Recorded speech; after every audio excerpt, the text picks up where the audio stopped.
Format যেটাই হোক, event হোক যে দেশেই, কাপ জিতবে অস্ট্রেলিয়া। একসময় এমন ধারণা হয়ে গিয়েছিল প্রায় প্রতিষ্ঠিত।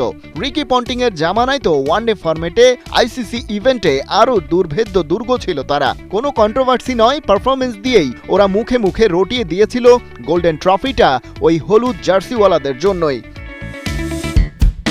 কিন্তু সম্প্রতি সেই ওয়ানডে ক্রিকেটে খাবি খেতে শুরু করেছে অস্ট্রেলিয়া।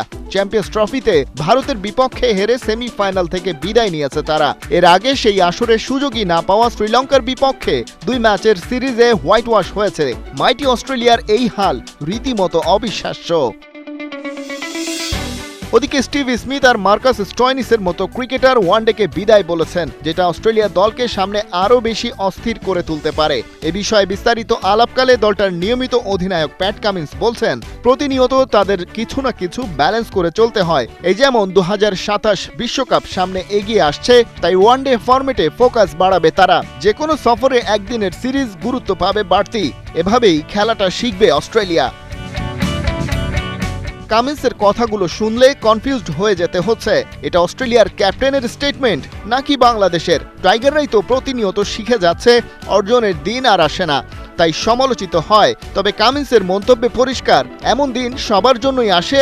মাইটি অস্ট্রেলিয়াও নির্দিষ্ট স্কিল সেট বিবেচনায় নেমে আসতে পারে বাংলাদেশের কাতারে। কিন্তু সামনে কি হবে না হবে সেই আলাপে যাওয়ার আগে অস্ট্রেলিয়ার বর্তমান হাল হলো কেন সেটা জানা তো জরুরি। ক্যাপ্টেন কামিন্সের এই ব্যাপারে একটা ভাবনা আছে। বলছেন, এক্ষেত্রে ব্যর্থতা মূলত ব্যাটারদের। সময়ের দাবি মেনে তারা টি-20তে অভ্যস্ত হয়েছে, কিন্তু ওয়ানডেতে রান তোলার আলাদা টেম্পো বা ছন্দ আছে। টি-20-র চেয়ে বেশিবার গিয়ার শিফট করতে হয়, যা আয়ত্ত করার একটাই উপায় ওয়ানডে ফরম্যাটের ম্যাচ খেলা।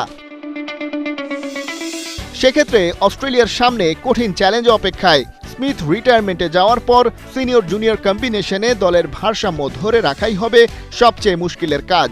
এর মধ্যে টেস্ট চ্যাম্পিয়নশিপের ফাইনাল আর ওয়েস্ট ইন্ডিজ সফর রয়েছে। আত্মবিশ্বাস ভেঙে গুড়িয়ে যাওয়ার আগেই নিজেদের নামের প্রতি অজিরা সুবিচার শুরু করতে পারবে কিনা সেটাই দেখার অপেক্ষা। খালিদ জামিল, ৭১।